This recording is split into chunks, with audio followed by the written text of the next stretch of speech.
osoo hin taane namaafuu gaaffiidha al tokko tokko. Akkam? Anaafillee isaafillee yeroo gaaffii sammuu nutti ta'u jira beektaa hariiroon keenya kun. Maa isiniifuu isiniin galle? Jechuun beekti gaariif qorataan nama har'aa yookiin kaleessa wal baree miti wal barnoonni keenya miidiyaa irraa taatu malee nama yeroo dheeraadhaaf waliin ture. Gaaffii kana namoonni baay'een na gaafatanillee deebisuuf hin barbaadu. Waa'ee kan gootiif kan saanumaaf isa gidduutti akka yookiin uummata kanaa baasee himuun taggalamadee waan dirqama nurratti ta'u natti fakkaatu beekte.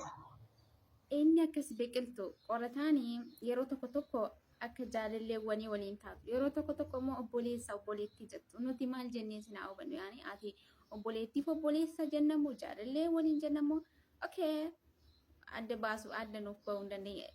Anillee jechuun namoonni biraa sirraa fageenya jiru sirraa adda baafachuu dhiisuu danda'u. Garuu aniyyuu kan si bira jiru waa adda naa bahuu didee jira.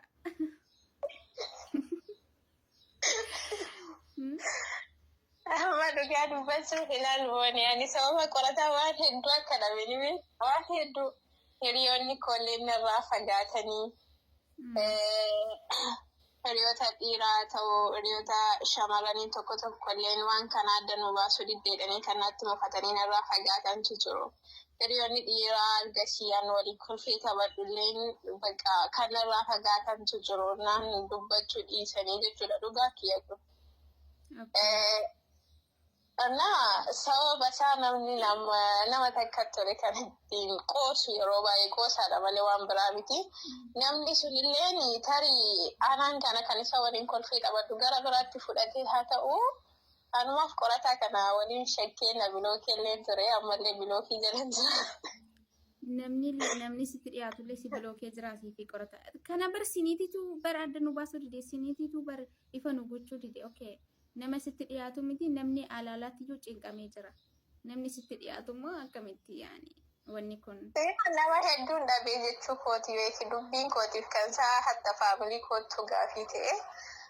Garuu waan kana kalas waa'ee kootiif kan isaa miidiyaarraa bihii dubbachuu yookiin waa'ee akka miidiyaarra deddeemu kanan fedhu waan jiru. Garuu wanni jiru jira jechuudha. Jiralleen hin jirulleen siin hin jedhu ani beekte. Okay, eshi kaleessa dammoo jimmittii koo jedheetu walaloo tokko walaleessee ture argee jira. Facebook irraanis TikTok irraanis friendummaa waa walii qabnuuf argeen ture.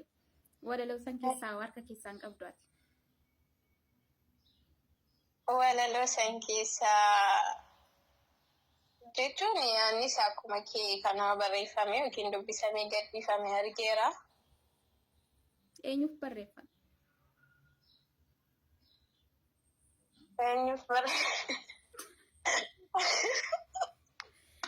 Gaaffii nuti ta'e kana isuma gaafatte gaariin ta'u eenyu akka abbaan barreessaan isadha waan ta'eef osoo barreessee nanaan na gaafatte ansii deebisa.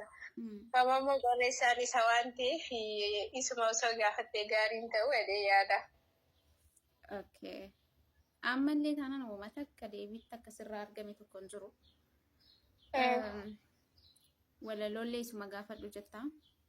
Eshi biqiltuun jedha eenyu maqaan ishee micayyoo sin wajjin jirtu san biiftuu. Walitti dhufeenya qorataatii fi biiftuu ni beektaati. Maal akka ta'e? Walitti dhufeenyi qorataa fi biiftuu jechuun egaa wanni amma duratti darbe himnee jira waan jiru hunda isaayyuu anilleen biiftuun illeen qorataan illeen bahee dubbatee jira. Yeroo ammaa kana immoo hariiroon jarri waliin qaban akkamii adeemsi jarri waliin adeemaa jiran kun akkamii yoo jette ani waan beeku irraa hin qabu. Okay, wanni beektu irraa hin qabdu. Okay. Ay, bareeda. Garuu immoo waa'ee keetii fi qorataa kana dhugaa dubbachuudhaaf anallee nama hedduutu gaafata. Wal jaalatan immoo maaloodha immoo akka namu akkasii jedhu. Garuu waan iyyuu hin beeku. Yaani yeroo tokko akka tokko taatu yeroo tokko tokko akka tokko taatu. Garuu osoo ifa dhuuf gootanii ni jiraami bakka nutillee hirriba rafna.